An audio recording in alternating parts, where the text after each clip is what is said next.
What's going on, Buff Nation? Welcome back to another video. We got a lot to go over, some things coming up, some exciting things coming up, some recruiting talk as well. But on Saturday, the first scrimmage game is going to happen. So it's going to be a lot of great things we're going to want to hear coming out of that. So make sure the bell's turned on. You guys keep it queued up because once we do hear some information, we're going to talk all about it and have a great time about it. Now, Cormani McClain, some things are unfolding here of him not practicing. We're going to talk about that. Looked into it a little bit. Hopefully we have some information, but there isn't much. I'm going to be honest, but we've got a little bit. We're going to talk all about that.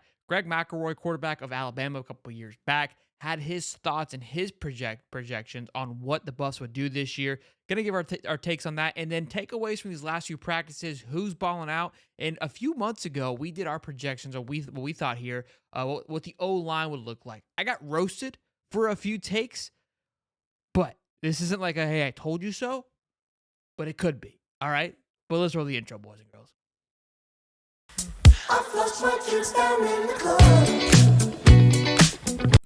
Never misses. Never misses. All right. So, first order of business, we got to talk about it. Cormani McClain has been missing from practice. And we spoke about this about a week or two ago. Some things were percolating that he was going to be transferring out, right? He was visiting down in Miami, and all these things happened. I didn't think much of it. I was like, look, he's on vacation. I wouldn't look into it. But now we haven't seen him practicing. What's happening here? We got a clip here we're going to play from the Denver show, and then we'll go from there on our thoughts. I do have a little bit of a takeaway from something that could be about Cormani. I can only report what I see. Right. And if I don't see something, I can't say anything. So I literally have no report on it. He is there, right? Yeah, I mean, I have seen him, like in the building or in Boulder or in Colorado, but like football wise, preparation for the spring game, I haven't seen it. There you go. So, interesting thought there on what Cormani McClain again not been practicing. There was this take here. Coach Prime's message to the team was being careful with your choices and shared frustration over a lack of focus on the academic side by an unnamed player. The correlation just seems kind of uncanny. And I remember last year in an interview, Coach Prime made the joke of Cormani not being on time and talked about class. And then he's like, he wasn't gonna make it to the interview because he had a test. Coach Prime kind of joked around, was like, how do you not know there was a test today? Right? So all of it's kind of, I'm not saying that this is it, but kind of just drawing the tea leaves together and with the history we've somewhat seen, this could be what's happening. I'm not saying that it is, but the fact that he's still on campus, they see him. It hasn't. He asked after, is it injury related? Nobody's come out and said that's an injury related. It could be, but it might just be a disciplinary issue where it's like, look, you got to get your shit together. You're not going to be playing on this football team. So hopefully nothing serious comes out of it. Hopefully it's just kind of a quick little fix and he's able to bounce back and get the ball rolling, because we all know what that defense would be with that addition. I think it's going to be a fantastic year for the defense anyways, but to have that extra piece and to be able to continue to develop Cormani, it's going to be absolutely massive. So hopefully this thing gets worked out for Cormani and the Buffs and they're able to move forward. But that's all we got right now. A very interesting situation, and we'll continue to monitor and keep eyes on it. Maybe we'll have more after the scrimmage. I'm sure they usually do a presser. So somebody will ask, and Coach Prime usually doesn't hold any punches. He usually lets you know what's going on. So with us them not being able to ask Coach Prime anything, no one's going to know. So until they can ask, we'll have to wait and see. But let me get into Greg McElroy's comments, and then we'll move on. So his thoughts on the Buffs this year, which I believe him. I had the Colorado in my top 25 last year preseason. He goes, look, I think the Buffs will be better. I think we can all agree on that. The hype is probably going to have them in the preseason top 25. What I believe he's alluding to is that, look, there was a lot of hype last year and selling what the Buffs could be, and there was a lot of excitement. This year you're going into with arguably I think the clear-cut favorite for the number one quarterback heading into the 2024 season. You have the number one probably dual threat player in Travis Hunter. You do have the number one dual threat player / cornerback and Travis Hunter. Shiloh is completely underrated. There was a clip of him going around of him just knocking heads off. I think he led or was damn near close to leading the college football last year in forced fumbles. And this is his money-making year in the sense to go to the NFL, and he keeps kind of pushing himself out there. He's going to be a top-round draft pick. I expect Shiloh to do some great things. And it kind of gets overlooked because of the talent on this football team. Dylan Edwards, we know, is coming back. Michael Welch has been getting a ton of praise, freshman running back. 5'9", 215 pounds. I always say running backs are a dime a dozen, and it's a compliment just to the how much skill is in that backfield just across the the globe or the college football. There's so much talent in that running back room. It was a popular position. So you love hearing that. And so, look, I think all those things combined, you've got to be excited of what they're able to do. And I think a top 25 is reasonable coming out of it. Some people are going to hate about it, but it is what it is. He goes like, look, we'll probably have them as a fringe dark horse college football playoff contender. And you gotta look. We've gone over the schedule, right? In this Big 12 conference situation, they lose one, maybe two games. They'll see themselves in a Pac-12 or a Big 12 championship. They win, they're in. And so he's 100% right. Like it's the line's there. The way to get there, it seems more than ever before. Last year, definitely a little more foggy with the games like Oregon and USC that you had to get over. But they don't have games like that this year. There's some games that look, they definitely can still lose. They're going to be some nail biters for sure. But they're all winnable games like they were last year. And he even said last year, we couldn't find a way to win. They got to find a way to win this year. So he believes they'll go about 6-7 wins, which is a great step forward. And it is a great step forward.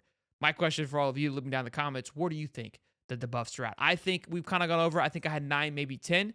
There's 2 to 3 games in there that are definitely going to be, I think, toss-ups. I had them as coin flips. I feel good with 9 games of like, they should be in there. Going to be a dogfight nonetheless, but should be in there. And then you got about 3 games that you're going to be bouncing back and forth there. So very interesting. It's going to be very exciting. I think top 25, them heading into game 1 is going to be absolutely nuts. Can't wait. I know it's only March, but let's or April. It's April now. Thank goodness, man. Time's flying. Thankfully. So let's get into practice talk here just a little bit. Again, Michael Welch doing some great things. Uncle Neely said that the offense, he believes, won today. Which, I mean, with what we just said with the offense, Travis Hunter, he has him playing both sides of the ball. LaJonte Johnson, the transfer from FAU, top-tier wide receiver. When they landed him, I said, this kid is going to be an absolute freak for Shedeur Sanders, and he's been basically unguardable, is what the notes are saying. So, doesn't surprise me there whatsoever. The defense has a lot of new pieces. So, as does the offense from the offensive line perspective, but quarterback's still there, so you have your hub, you got your running backs, you've got some wide receivers that you're comfortable with. A little more unison there in regards to the defense was a complete overhaul. So the defense is probably going to take a little bit to get going. Even the DC said, look, there's going to be a players system where we're going to rely a lot on the players to do their job. So you see guys just getting absolutely plowed. It was outside today, getting out in the fresh air. Again, this is also a nice little plug and recruiting tactic because there's always conversations of it's cold in Colorado and it's gorgeous out there. Obviously, it's April, I know, but you know how it is. Sometimes it be getting cold. It's snowing, and it snowed in Chicago like 2 days ago. So there's sometimes still some snow. I'm sure if you go to the mountaintops, there's a little snow in Colorado right now. But everyone, it looks like it's a beautiful day. It's probably 60 and just perfect right now. And that's, I mean, trust me, I'm in Florida. Being there right now would be much. It's nice here today, but it comes about a couple months when it's about 85 and smooth. We all wish we were in Colorado coming up now. I do want to go over a few things here, which I have the offensive line chart. This was the chart that I put together a few weeks ago, or about a month and a half ago now, on my projections. I got absolutely roasted because I forgot about Tyler Brown as center, and everybody had Tyler Brown at center. Now, here's what we got the takeaway. So Hank Zelenkus and Yakiri Walker split reps with the first team at the center position, which you can see what we have lined up here at the center position. And Jeremiah Brown broke down team huddles today alongside Khalil Benson. Also showed strong leadership for calling out teammates for not properly listening to coaches' feedback. I got him under the right tackle there. And then they have kind of a breakdown. Now, this isn't obviously a shoo-in of what we can expect, but you got to think that this is going to start kind of molding the offensive line. I think the scrimmage will give us a better idea of that offensive line. But they've got Benson, Khalil Benson, who, again, I had at backup right tackle. They got him taking some reps at left tackle. I think I may have even said that that tackle position could move around, but I digress. Justin Mays at left guard, and then, of course, Walker and Hank for center position. Tyler Brown at right guard, where I have Tyler Johnson, and then Savion Washington at right tackle. So I'm going to give myself a pretty solid grade there on that. Nothing. I don't have much takeaways from Jordan Seaton. But we know that, again, that's what the offensive line is going to look like. And Justin Mays coming from UTEP, massive pickup. Yakiri Walker coming from UConn. Obviously, we know Tyler Brown from JSU was making had some great clips from him earlier on this year. And Savion Washington, we know what the impact that he had. So these are phenomenal offensive linemen. I mean, the upgrade is absolutely massive, and that's where I think that hype is going to come out for that top 25. The spring game is going to show a lot. Can you protect Shador Sanders and allow for the run game to be way more productive than averaging 2 yards a carry? You've got Michael Welch, who's been making a lot of noise. You've got, obviously, Dylan Edwards, who I think is a phenomenal running back. You've got Maskell as well. So there's a lot of talent in that running back room that you would expect to do some great things. They just need to be protected. And, of course, you have the number one quarterback who will coming out. It's going to be in the NFL draft next year.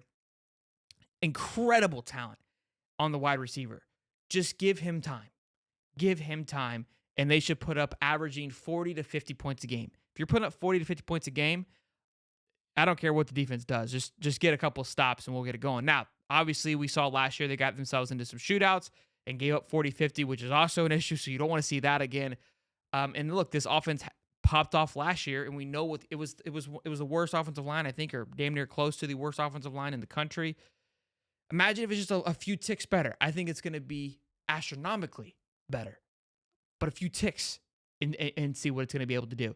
So that spring game, I think, will be able to tell you a lot of where they're going to come out. The linebacker room, obviously, still a lot of question marks. There's a lot of talk about going after getting a linebacker in the portal. So I think that's going to play a factor into it. Obviously, nobody's going to come out with a preseason poll just yet. But once that spring game is locked in and then we get the closure of that second portal, those lists are going to start coming out. And we'll see. Preseason polls, they don't mean anything, but it's exciting. It gives you a thought and a feel of what the experts are thinking about, these teams and their thoughts and their opinions. And maybe that adjusts the line a little bit too on what Vegas feels these teams will finish at. So it's spring ball here. You know what I'm saying? We're rocking and rolling. It's exciting. It feels good. Love it. Fantastic stuff that we got over at Cormani McClain. We also have some recruiting news, probably do it on a separate video, so keep your eyes and ears peeled for that. Be sure to, of course, smash the like button, subscribe, and I'll see you on the next one. Peace and love, baby.